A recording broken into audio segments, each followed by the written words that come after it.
अस्सलाम वालेकुम, मैं हूं Nadeem Khan techno point channel के साथ। दोस्तों, आज हम MS एक्सेल के दूसरे ट्यूटोरियल में हैं, जिसमें हम आज मज़ीद 3 फंक्शन के बारे में डिस्कस करेंगे। तो चलते हैं अपने वीडियो की तरफ। मैंने एक टेबल पहले से ही क्रिएट करके रख दी है यहाँ पर।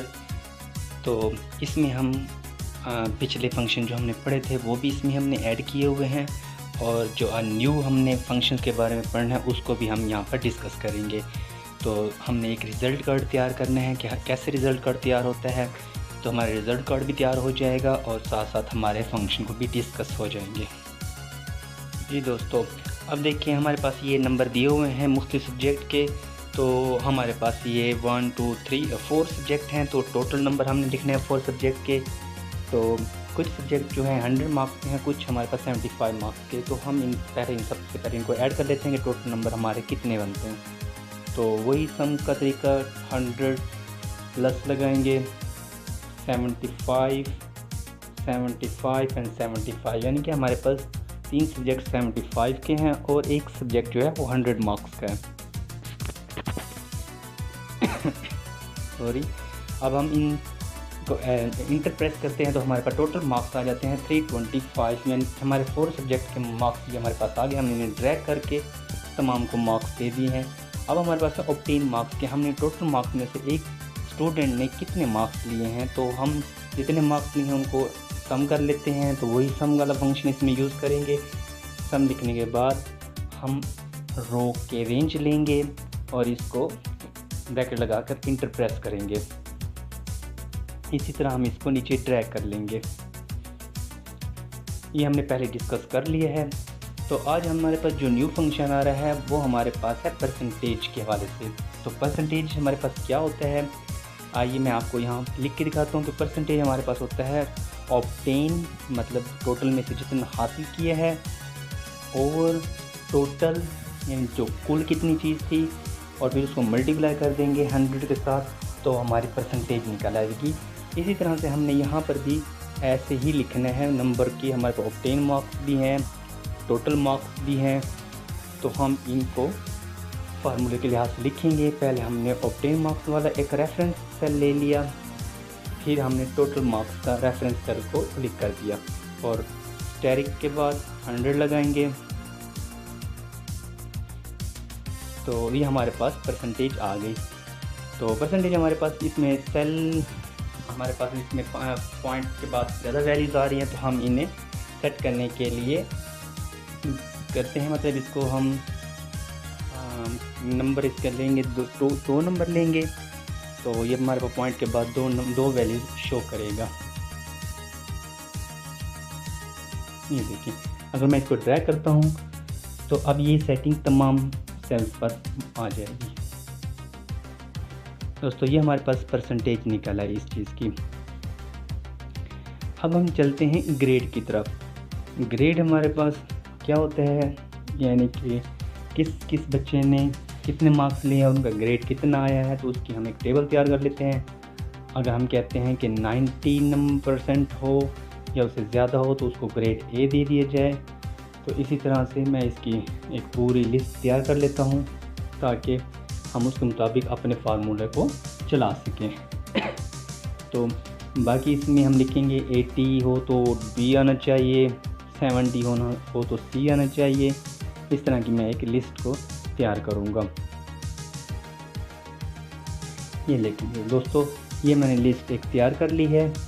तो अब इसी के मुताबिक मैं ग्रेडिंग इसकी निकालूँगा। मैं लिखता हूँ यहाँ पर इफ़ स्टेटमेंट फार्मूला इसमें यूज़ होगा कि अगर इस सेल के अंदर कोई भी सेल है, हमने एक रेफरेंस सेल लेना है परसेंटेज का। तो मैं कहता हूँ कि ये सेल जो है इक्वल टू है और ग्रेटर देन है 90। तो उसको हम नीचे जो लिस्ट के मुताबिक है कि उसका A ग्रेड मिल गया।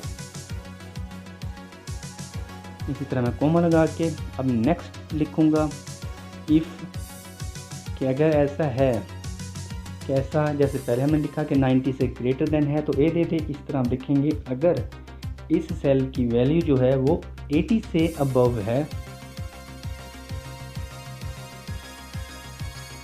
80 से अबव है या इक्वल टू है तो वो उसको बी ग्रेड दे देगा।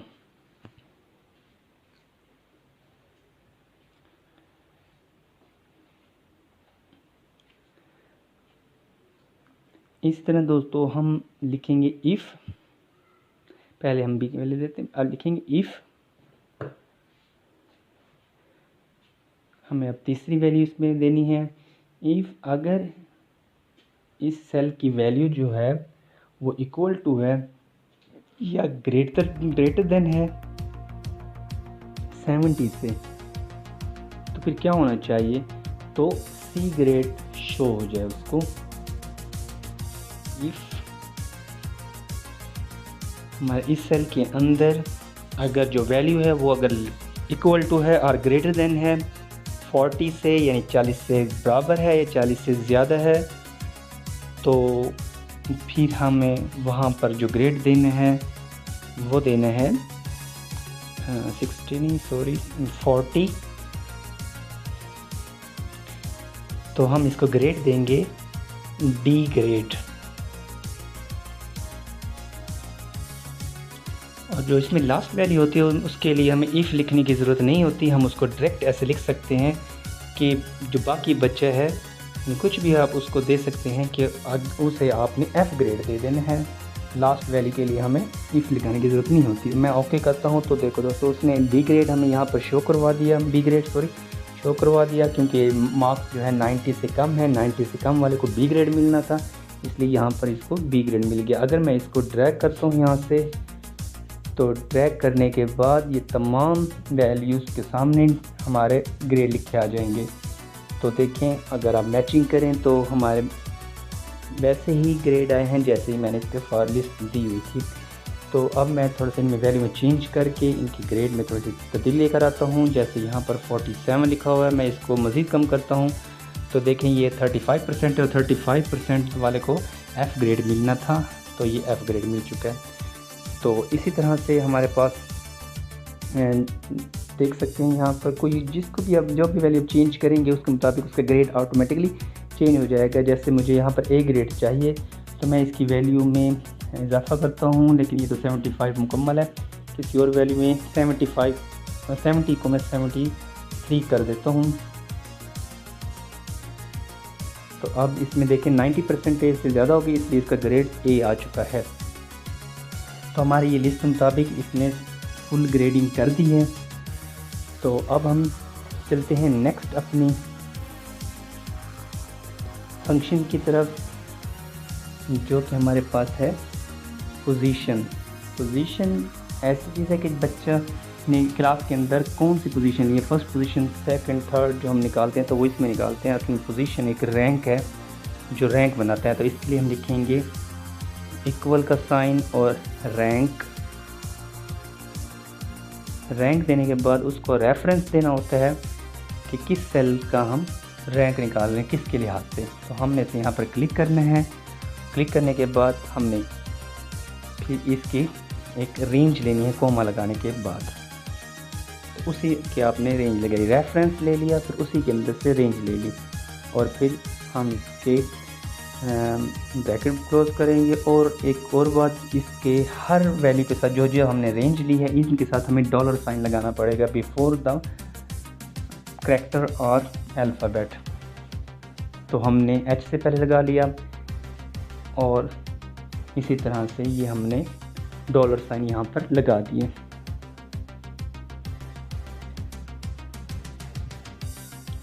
अब मैं इंटर करूँगा तो ये इसकी रैंक निकालेगा, क्योंकि 90 सबसे ज़्यादा है इस पूरे रेंज में, इसलिए उसने 1 रैंक उसको दे दिया है।